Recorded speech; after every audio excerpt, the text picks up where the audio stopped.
Previously on Silo, Season 1, Episode 7. Julia discovers the Friends of the Silo includes not only people listening in the shadows, but also people listening behind a mirror. She also enters the secret society of the Flame Keepers. We'll see where that goes. What did you think about this episode, Silo Season 1, Episode 8? Season 1, Episode 8, I liked it more than the previous episodes, which means it's 5 out of 10. So, not the best, but I was more engaged. I still don't think Silo Society makes much sense. How the different powers interplay, how the culture works, it's not making much sense to me still. The father-daughter talk, whew, that hit me right in the feels. Felt it. Great acting in that scene, so that's a good bump for this episode. The big reveal about Bernard being the bad guy, I thought was kind of lame at the end. You know, the building up Sims and Bernard, and it just didn't hit me. And we still gotta wait for more lore to come in. What's down in the water? What's the tunnel? What's outside? Where's Allison? Where's Holston? Still gotta wait. So 5 out of 10. What'd you think? Yeah, I had very similar feelings about this episode. I also ranked it 5 out of 10. The reveal of Bernard as being evil was like, yeah, that seems right. Actually, it was disconcerting for me because then it made me wonder about the problems that they've had in the past. If Bernard was on the same side as Sims, why did they even have these troubles? It feels like manufactured problems for the sake of drama. Very weird. I did like, however, that Juliet, upon finding out about what happened with her mother Hannah, she exonerates the battle between her father Pete and her mother Hannah. It was great. It was great seeing her understand things from her childhood that she now could put into context. And the reality is, it was a complicated family situation. And so, no rights, no wrongs. We see how people are moving, and it's complicated. I thought that was great growth for Juliet. What I also noticed along this line is that Juliet's mother, Hannah Nichols, she's way too smart for the silo. We'll talk about it in a video, but also Martha Walker and Juliet's mother, Hannah, they're just way too smart for whatever education system must be going on in the silo. Maybe their geniuses felt weird. So let's talk about today's episodes. Silo Season 1, Episode 8. Let's get into it. Let's go.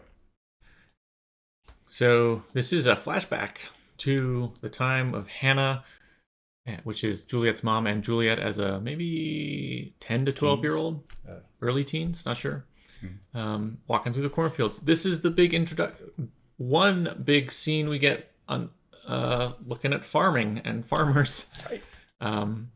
So they got these corn rows. How they maintain the soil, I don't know. Is this crop distancing good? Does it make sense? It's a mystery. Yeah. Till now. And then see more. We got sprinkler systems up here. I don't know. There's not much to say here other than I would like to understand more about how this works. So, wheelbarrow. Corny topic, but important. Yep, very, very important. Very important.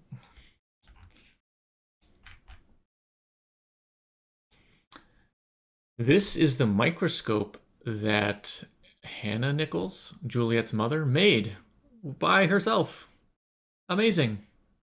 Is this reasonable? I mean, it's reasonable in that it's like partially made out of kids' toys, like these metal brackets. That's totally kids' toy stuff. It's interesting that it looks like there's like a sawtooth thing that she turned into gearing. That's very nice. Cool. That's cool. I thought this is unreasonable because she's made a microscope, which traditionally has maybe 2 to 3 lenses, and she's made a 5 lens stack. Can we circle this where the 5 lenses are? So I think it's 1 here, 1, 2, yep, 3, 4, and then up here somewhere 5. Up there, there's the objective lens, and you put an extra eye. So I was surprised because this is a very complicated structure. Now it seems like just 5 lenses, but in there's 4 equations. There's 4 iterative rounds of the lens maker equation. And so for a society that says you're not allowed to have any magnification above a certain level, it's mind-blowing that someone would go from 1 lens to a 5 stack. Now I could see how they're using 1 lens because we have glasses, and in the silo we see that people wear glasses, so there must be some lens maker somewhere that knows how to make lenses for eyes. But that's a very specific subset of the things that you can do with lenses. Particularly, so we see that the microscope ends up being with an image that's right side up. So if you have an object here, you're looking at like a cell or whatever, or a heart in this case, the image also comes right side up, as opposed to being upside down. This is very important.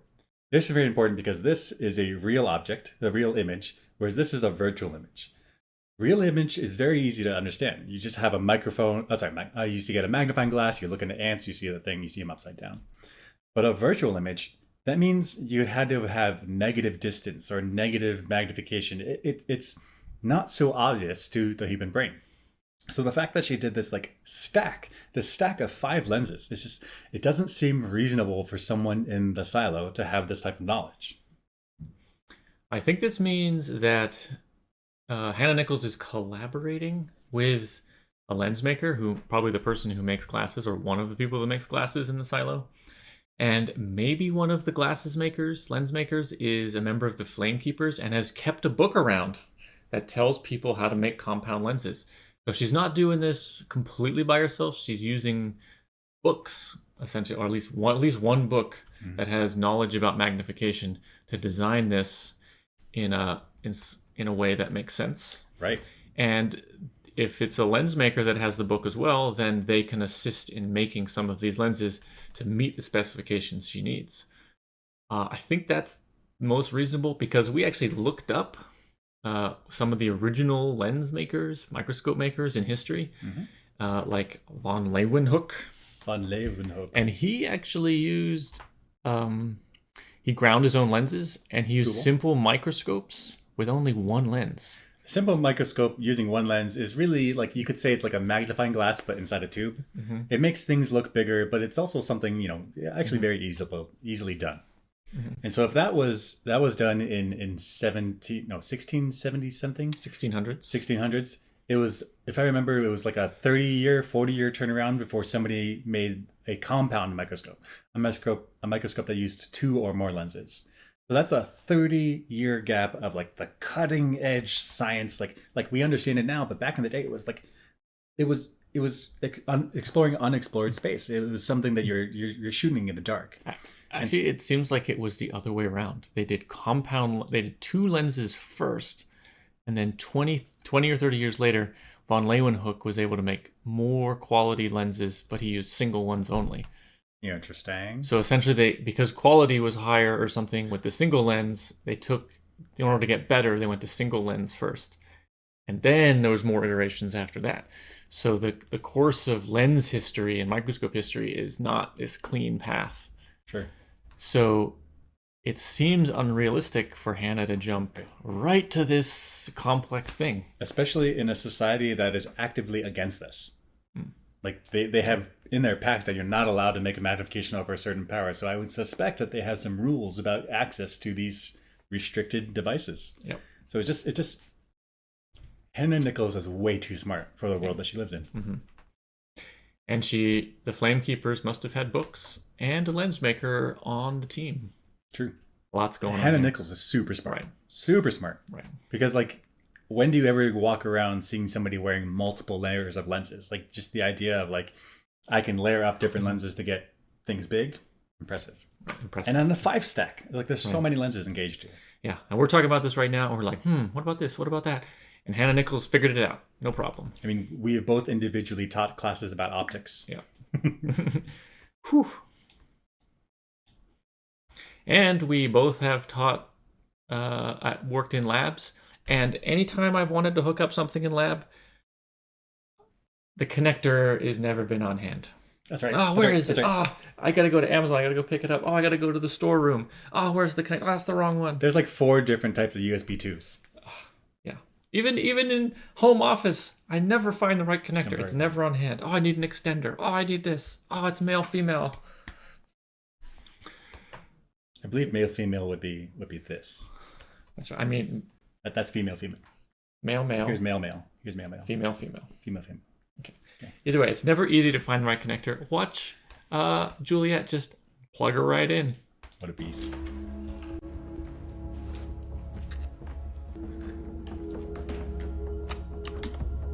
There it is. Boom. Ready to type. Fires right up. Oh yeah. When have I ever plugged in a hard drive and it's like recognized, understood? When have I ever plugged in a hard drive to a computer that's already on and it's just like ready to rock? That's true. That's true. This is like plug and play. Why does this computer have a plug for an external hard drive at all? External hard drives are forbidden in the pact. That's right. It's not USB. Let's actually go back and look. It's an internal hard drive. It's like not an an external hard drive. What kind of connector is that? It's hard to see, but it's hard to see. Honestly, it looks like SCSI. All right, it looks like one of the older formats. Right, SCSI, SCSI, the fat ribbon cable. Mm-hmm. So this hard drive, and it's 150 years old. Are those connectors still around? I guess so. Why is there one sitting around in the baby computer? Right. Whew. Why? She found it. So that means for 150 years with these computers, these outdated baby computers, whoever was doing the maintenance on them was like, I don't know what this cable's for, but I guess I'll just keep it tidy and shove it back there. Wait, does this mean they have external hard drive floating around for business purposes? Maybe. I mean, but this is not an external hard drive. This is exposed circuit board right there. This is designed to be inside a computer. So I guess the external hard drives must have the same connector as the internal hard drives. That's true. They do have the same connector, or often they have the same connectors, but there's an additional integrated circuit board that then interfaces through the hot swaps to your computer. A drive like this, you really should shut down. Shut down the computer. Right. Well, it worked. Right. Perfect cable, perfect shot. Yeah. Click. Perfect. Yeah. Let us know if you've ever had a perfect cable experience.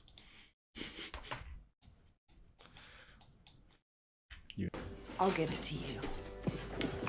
Stand down. Ooh, snappy.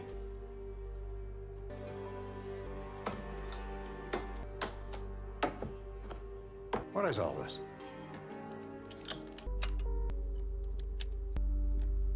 Fucking love Legos.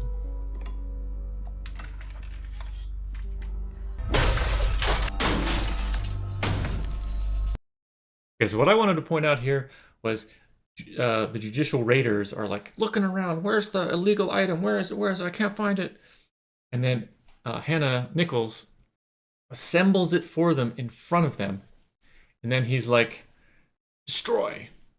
But there could be other illegal items in the apartment that they don't recognize. So he's trusting that Hannah revealed the only one they have. Right. It's a big assumption. In fact, one should always have decoy illegal stuff. That's right. You're like the cops are like, where are the drugs? You're like, here's a little bit of weed, but like actually in the back room you got a bunch of meth crooking. Like, right, you give them a little decoy thing. That actually may be a great idea. If somebody is one of these, what do they call them? Relics. They have relics. They could have a bunch of curios, as they call them, or a bunch of like low-level relics that they have in their apartment or in their smuggling place, so that if the raiders ever come in, they're like, oh, there's the relics, got them. But the real stuff... You got me. Okay. Yeah. They're like, that's a low-level offense. Just do, slap on the wrist. But hidden in the back of your toilet is the real good shit. Yeah. So Hannah should have had a decoy relic or decoy something to assemble, and the real microscope is somewhere else. She's like, here, these binoculars, and like, smash. But actually, the microscope, still alive. Yeah. So the judicial raiders showed their hand on how to defeat them. That's right. Maybe that's how the Flame Keepers keep it going.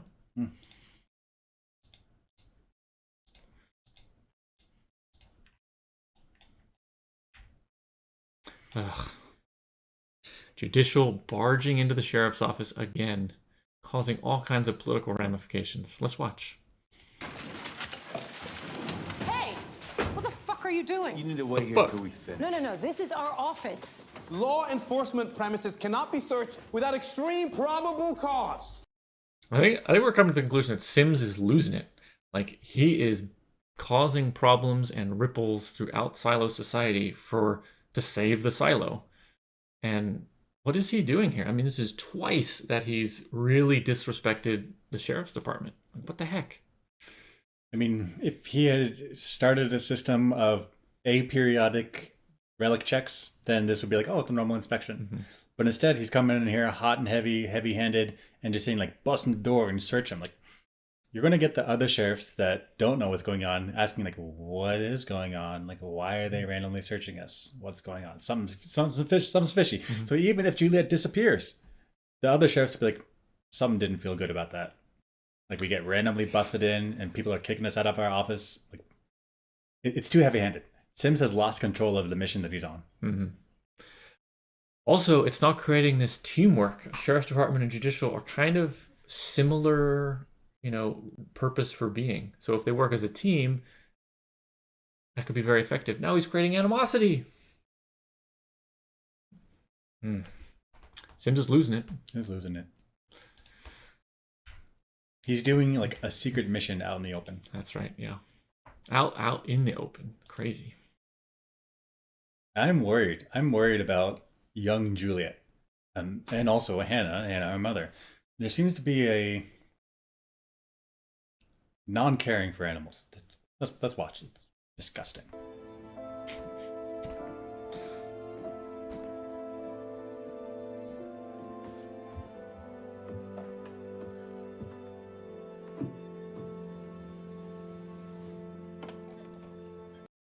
Fucked up. So I get it. It's not a dog. A dog needs a lot of space to run around. It's not a cat. Cat needs to be able to jump up cat trees and stuff. The bunny. Bunnies can exist in pretty small spaces, but this fucked up. I mean, if they choose to exist in small spaces. That's right. Don't even give it a choice.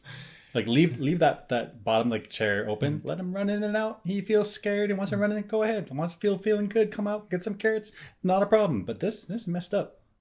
Yeah, they need to create like maybe just create under the bed is where the rabbit is. Because it's so small. So small. It is animal cruelty. If that bunny has to be in there most of the day, But that's messed up. also, I don't know if you've ever had rabbits, but they can get pretty stanky. So the maintenance on this rabbit is pretty substantial. They really did not think this through. They say that we died and they ate it, but like if Judicial ever comes back, or the sheriff ever comes back, it's gonna smell like bunny in this apartment.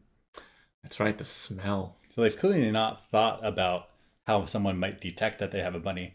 They've also not thought about how this bunny going to live. Fucked up. It's messed up. Messed up. Give bunny space. Space to hop. Space to jump. Some more examples of Sims leadership lacking. Let's watch. Does this look like a hard drive to you? No, sir. How about this? No, sir. Then you didn't look hard enough. So this guy is a judicial raider who went into sheriff's office looking for the hard drive that Juliet has, and he's on board. He's on Sims's team. Yep. He's not disloyal. He's not incompetent. If he didn't find the hard drive, maybe the hard drive wasn't there. In fact, the way he raided the sheriff's office was in breaking the laws of the pact. That's right. So, but he did it because Sims told him to. Yeah, he's very loyal to Sims. So he's Sims, sticking. why are you yelling at him? Yeah. Why are you throwing stuff at this guy who's loyal to you? You're throwing. You didn't look hard enough. You're just going to create dissent and disloyalty with your people. Sims is losing it. He's seriously losing it. Feeling the pressure. So Plus, that remote control, look at it, it's like a boomerang. Look at it. Throws it right off the wall. Ricochet. Then you didn't look hard enough. Coming back. Back. So Sims has disrespected the people running the surveillance operation. He's been like, shh. He's throwing items at loyal people, yelling at them unreasonably. He's barging into the sheriff's office, creating bureaucratic friction. Is this good leadership? I don't think so. Also, if hard drives are illegal, does his sergeant here even know what a hard drive looks like? That's true. Does Sims like go in there, find the hard drive, and the guy's like, okay, something hard, I guess. Like, yeah, we all know what hard drives look at, especially if we interact with them fairly regularly. But they're illegal. He could have passed it up and not known. That's right. Go find this illegal object that you can't know what it is. What am I gonna find? What am I supposed to look for? That's right. Did Sims give him a picture of what it's supposed to look like? Maybe he was expecting Juliet to assemble the hard drive in front of him, so that way he could be like, oh, there it is. There it Smash. Is. Okay, Sims. So once the Sims is out of the office and the judicial sergeant is out of the office, Juliet looks through the records, and we learn a little bit of something about judicial. So she's looking through these files, finds this bunch of files behind in a secret storage compartment. Hidden trap. And whose files are these?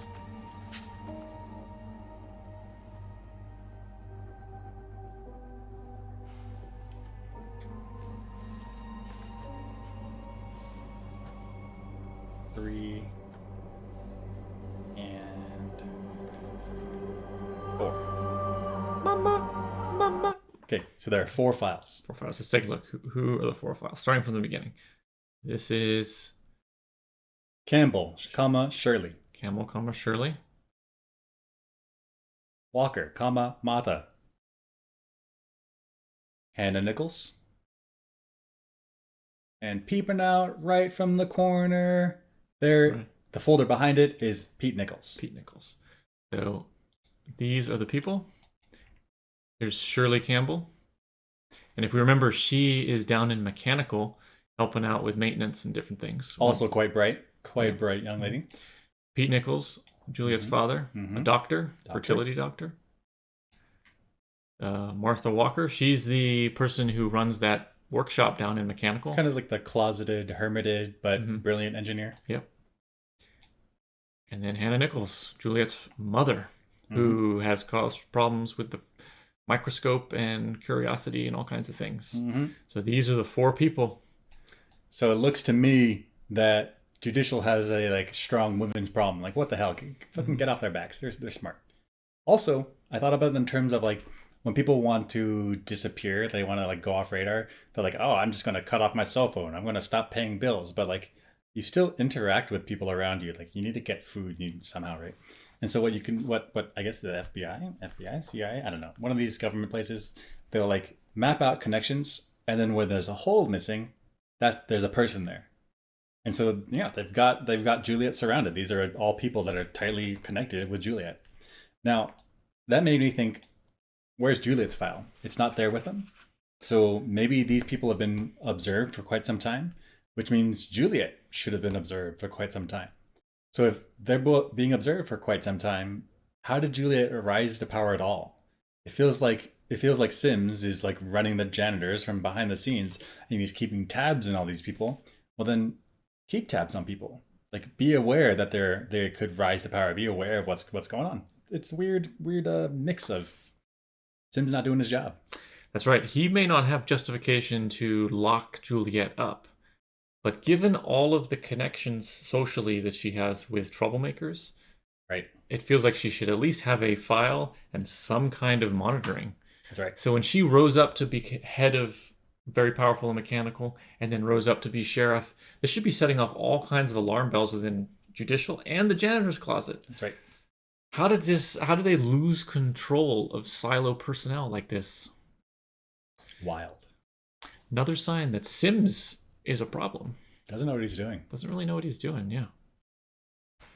Whew. The father-daughter talk. This hit me in the feels. Let's watch. Jules, is everything okay? Why didn't you want Mom to build a magnifier? Look, I know you have very strong feelings. No, but I want to know why she killed herself. I know I wasn't willing to listen before. I am now. I really need to know. Close the door. about the magnifier. What do you mean? Loss affects people differently. Sometimes it shrinks your world. And that's how it was for me after we lost your brother. I spent a lot more time in here when I should have been there for you and your mother. I'll always regret that. That takes a lot of courage to say something like that. Be like, I messed up. I regret it. With no qualifications. Just owning it. Whew. This is something he's been stewing on for Yeah. 20-something years. Yeah, and now he has the opportunity to say it to his daughter, and he says it. Whew. And I'm sorry. But your mother... And he says, I'm sorry as well. Apologizes. Without qualification. And he knew that he was emotionally messed up as one should be. And so he knew that he could not raise his daughter. Heavy. Grief turned her outward, pushed her toward dangerous things. She so desperately wanted answers, she stopped caring about the line she had to cross to get She just wanted to help people. And I wanted to help her, protect her. That's all I cared about. Not the magnifier, not anything else. But it wasn't enough. I should have stopped them, Judicial. When they came into our home, I should have done something besides bowing to their will. When those agents crushed her machine, they crushed her spirit. And I tried to bring her back. But she didn't want to listen to me. I gave up. I failed her. Another big thing to say. I mean, he can almost not get the words out. And his life was destroyed after this. He's admitting he's kind of a coward in that moment. He's admitting that he failed his wife and daughter. To say the words. Feeling it. That's why I left you in mechanical. You're like your mom in so many ways, Jules. When you went down there, it wrecked me. But I knew it was for the best, even if it meant you'd hate me. I knew that down there, you could put your talent into fixing real things in front of you, instead of chasing impossible answers like your mother did. And yet here I am. Here you are. And she blamed you, you know. She thought you had reported her. I did too. And I swear to you, I never, ever... No, I know. Judicial, they were watching, Mom. With sensors through the mirrors. She never believed me. I do. Oh, Julia. Okay. I'm so sorry. I still miss her so much. I do too.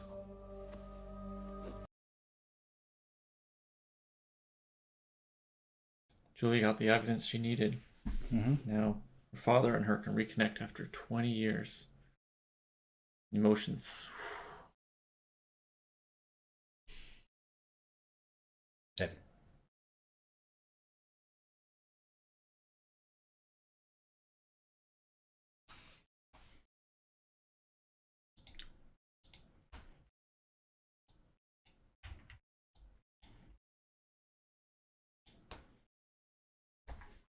Cool cables. Cool cables. Okay, let's get back into it. Okay. Whew. Okay, all right. Let's talk about... Okay. Let's talk about mechanical. Here we go. Okay, so actually more emotional stuff down here, but before we get to Martha's, we don't know about her emotional state right now, but we're learning something. What's going on with these cables? Like, what the heck? Weird, right? I guess the more dangly they are and the more hanging down they are, they're more easily accessible via a ladder to maintain.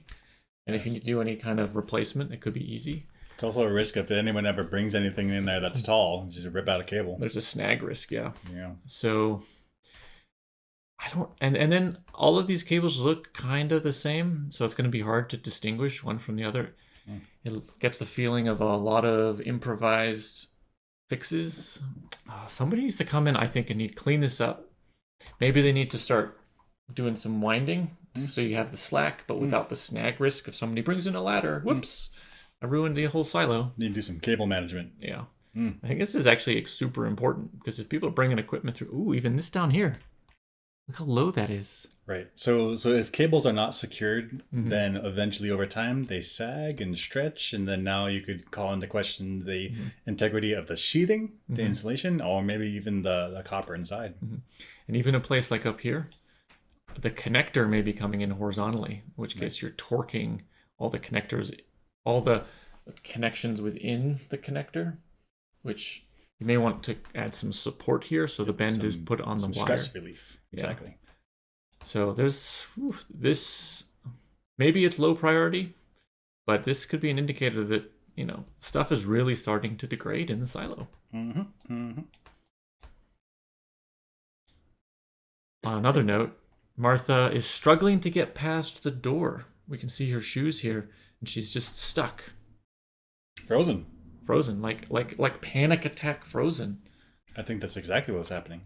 Here it is, another shot. Like, I think this is her at the threshold of her house, at the threshold of her safe place, her safe space of where she's in control of her environment, where she knows what's going on, what's happening, and versus the outside world, which has dangers and risks.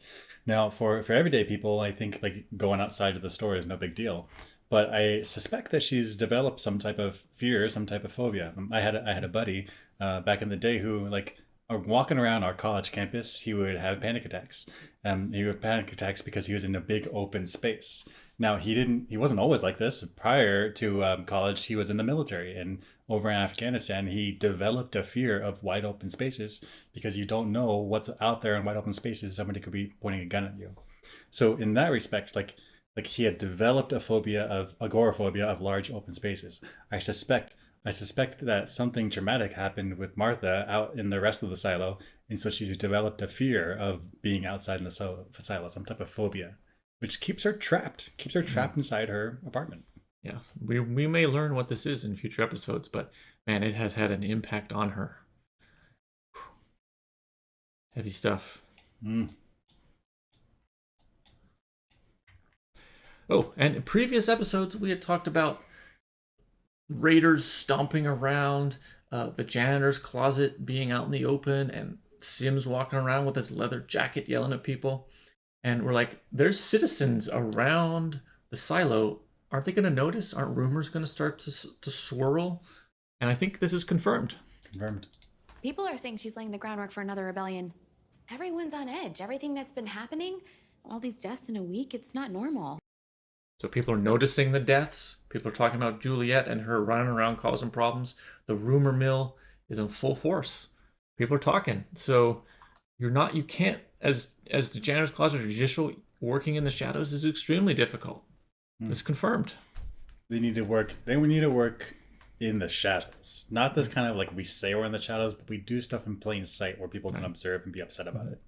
And I guess the only time you should be in plain sight is when you want to manipulate the rumor mill itself, manipulate the population. But it seems to be just they're sending people, raiders go out, Sims marching around. Willy-nilly loose cannon stuff. Yeah, the rumor mill must be flying off the handle. Off the handle. Off the hook. Off the hook, off the handle. Star Guy is still looking at the stars. Here he is with, I guess it's kind of like a mini chalkboard. Okay. Yeah, maybe. Sure. And it looks like he's divided the sky into squares. Squares, yeah. It's a sphere, bro. That's right. It's a curvilinear space. So he sees the sky and he's like, rectangles, but like, no, you got to get these like shaped around. At the same time, he's in the process of figuring it out. So and to be fair for him, he's underground. He's underground. He has no concept of what this is. Yeah. So he's trying to piece it together, and this is his attempt. And I'm assuming these are stars, these dots. I think so. And he's trying to piece together what it must be so mysterious. Like what that randomly spaced points of light in the dark sky. Like what in the world? Some of them twinkle, some of them don't. Some of them stand still in the sky, some of them wander. Maybe we have planets. Yeah. Does he have concepts of other planets? I don't think so. Why would anyone? Yeah. Especially they don't have access to books from the before times. So there's nothing, they can't learn it. They have to learn it from scratch. So really he is shooting in the dark with this, and the confusion levels must be off the charts, which is why he's trying to chart it. Star Guy. There's a plot hole, perhaps, in the idea that there's these sensors behind the mirrors. Let's watch.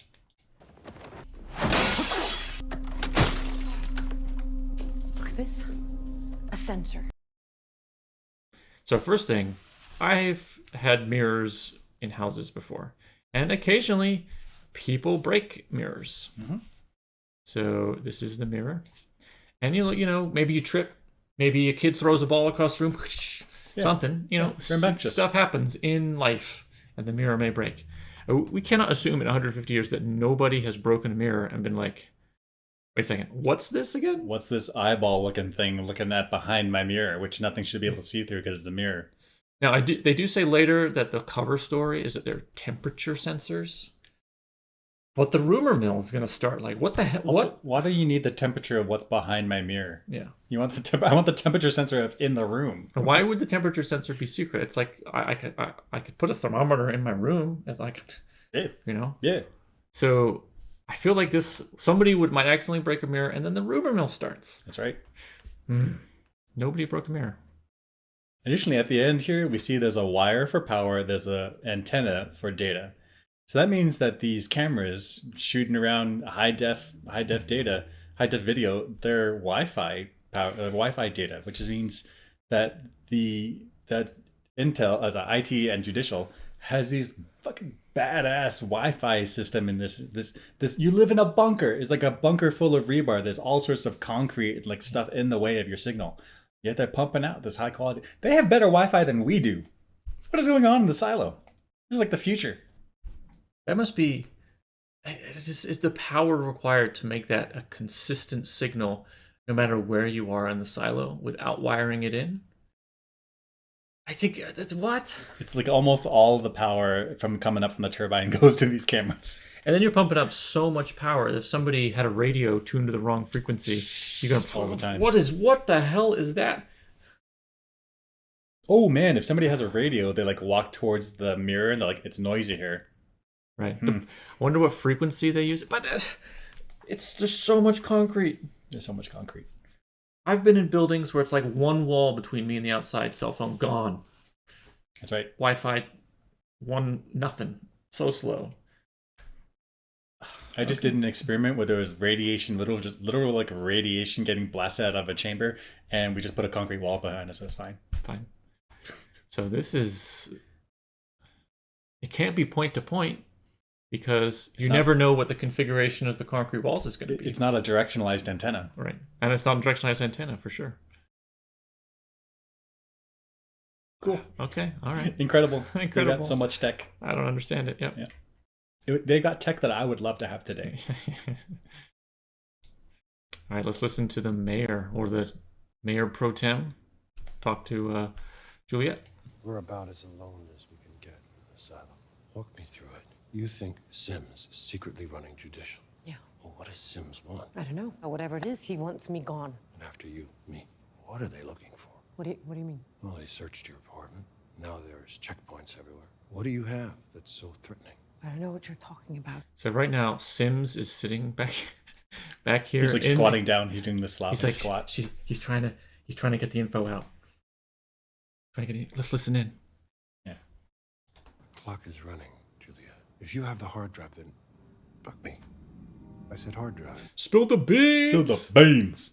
Consequences? Nada. How would I know there's a hard drive? Oops. Did you just say you want to go outside? Robert, did you hear that? Sure did. It's so easy to frame people to say they want to go outside. So easy. Did you hear it? I heard it. I heard it. Done. Like what? Really? He's done. Two people heard it confirmed. Yeah. You could easily frame somebody for saying it, and it's so easy to retract. You could say it and then be like, I didn't say it. Yeah, you did. Yeah, you did. Yeah, you did. It's so. I was amazed by the timing of Sims. I imagined them having like Sims and Bernard having a conversation, be like, when I say fuck me, that means you come out. That's the sign. Yeah, so much. I said hard drive. How would I know there's a hard drive? Oops. And then the epic chase. Ready? Did you just say you want to go outside? Robert, did you hear that? Sure did.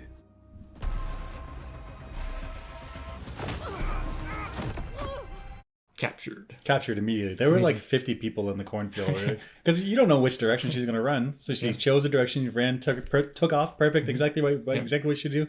Pounced. Yep. So she really miscalculated. She thought Bernard may have been trustworthy, and he happened to be the guy behind the whole thing. Whether it's Sims or whether it's Bernard, they're both losing it. Yeah, they're both out of control in their secrecy. Right. And they're trying to keep it all secret, but it's all spilling out into the open. In fact, they spill out in the open in this next scene. Right, they perp walk her through the silo. Let's watch. Oh, he's fucking judicial! I said shut up. What are you looking at? So we talked about this in previous episodes where like when they're stomping around that people would be looking just like this, standing on a balcony, happen to be walking by, and they see like what's going on over there. And then the rumor mill begins. So we have confirmed citizens are outside looking and observing things going on. The rumor mill exists. So this is no longer a secret. Sims and Bernard are way out in the open. Right? Right. And then not even like don't worry, like judicial business, go about your day, no problem. We got it under control. It's like, what are you looking at? Yeah. Hey, yeah, he's you're like the really, problem. Even listen to his voice here where he's really losing it. I said shut up. Shut up. Like he's really like heart and he's not in control right now. Juliet's like struggling to breathe. She's making gasping sounds like shut up. Yeah. Just gasping. And then he lashes out at just kind of people just standing. There's like a father-son. The father's telling him, like, be good to people. Don't bully people. And there's this guy punching a woman in the stairs. What are you looking at? Yeah. Nothing, sir. Jesus. Well, I'm looking at you beating up the sheriff. That's right. You're beating up the sheriff as you say that she wants to walk outside. Because you need to beat her up if she wants to kill herself. Like, what? Oh, that's true. Why even touch her? Yeah. No need to. She's going outside pretty soon. Yup. The rumor mill. Sims has lost control. Sims lost control. Bernard's losing control. It's all falling apart for them. Lost control of the silo as well as themselves emotionally. That's right. That's right. Shooting from the hip, not thinking things through. Getting caught out. Right. No good. That's right. That is right. Oh, what'll happen in the next episode? Will Juliet escape from Sims and Bernard? Will Martha Walker, and Shirley Campbell, will they come up from Mechanical and rescue her? And for that matter, what will Judge Meadows do? Will she step in? Is this an opportunity for her to get out from under Sims? Or will Martha and Shirley come up and save Meadows as well? That would be cool, right? That Juliet uses her connections in Mechanical with Martha and Shirley, and maybe they can make a power play up the silo. That's right. And so they could have a revolution and actually do the pact right. And in doing so, we'll find out who's the most important job in the silo. Catch us next time. Silo Season 1, Episode 9. Catch you next time.